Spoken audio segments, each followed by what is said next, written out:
He was just weeks from returning to his Devonport home. Instead, Scott Mitchell's grieving parents this morning arrived at the Hobart Magistrates Court, desperate for answers. I just want go ahead with this to see why our son is not coming home with us. A coronial inquest is underway into 3 deaths in custody over the past few months.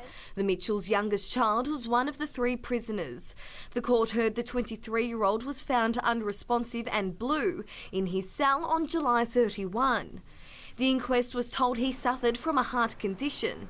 But counsel assisting the coroner, Robert Webster, said there's conflicting reports about whether Mr Mitchell had complained of chest pains prior to his death, with some inmates claiming he was given Panadol, but Mr Webster said there was no record of that. Day 1 mostly focused on Troy Colin Monson. He was the first of the 3 men to die in custody this year. He was being transported from Launceston to Risdon in a prison van for psychiatric evaluation on June 22, when he was found dead upon arrival after taking his own life.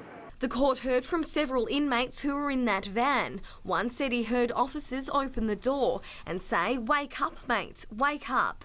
He wasn't moving, so they started to resuscitate. Mr Webster identified a 6-minute lapse between when authorities discovered the 42-year-old's body and when an ambulance was called. Coroner Simon Cooper questioned why there was such a delay, to which Mr Webster responded, "That's certainly an area that needs examination." In the coming days, the inquest will also analyse the death of South Australian man Robin Michael, who allegedly murdered his wife at Mount Roland in February.